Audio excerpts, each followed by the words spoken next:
The sun rose gently over the wide East African savanna, painting the sky in shades of gold and orange. The tall grass swayed in the soft morning breeze, and birds sang as they fluttered from tree to tree. It was a peaceful morning, until the mighty lion let out a thunderous roar from the top of a hill. His voice echoed across the plains, and all the animals froze. They knew their king was awake. The narrator's voice flowed softly, "Welcome to Tales from the Savannah, where wisdom often hides in the smallest of creatures." The lion, proud and powerful, surveyed his kingdom with narrowed eyes.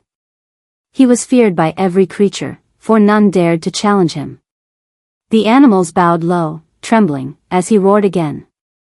The mighty lion ruled the savannah, the narrator said, as the wind brushed through the acacia trees and the sound of distant drums rolled like thunder.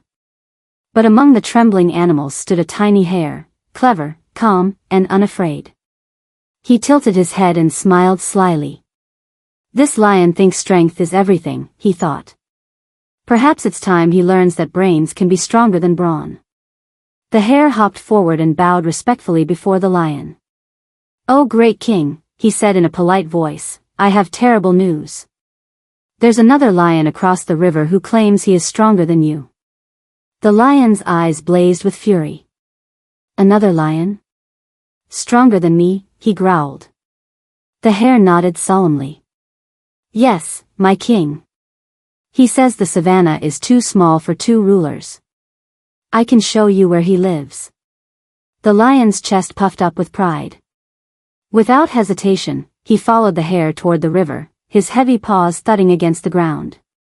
Dust rose behind him as the drums quickened in rhythm. The narrator's voice deepened. The lion ran to challenge the invisible rival. When they reached the riverbank, the hare pointed to the water. "There he is, my king. Look, he dares to mimic you."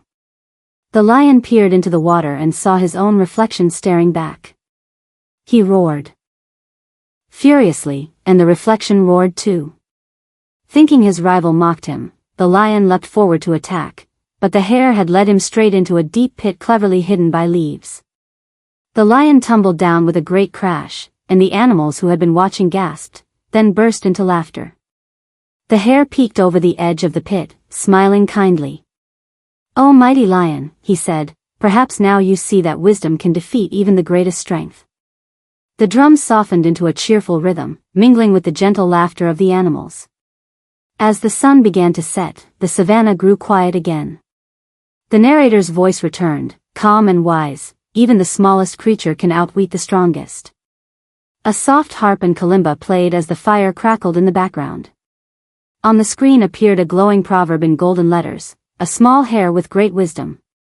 The story faded with the gentle hum of the savannah night, leaving behind its timeless lesson: cleverness and humility will always outshine pride.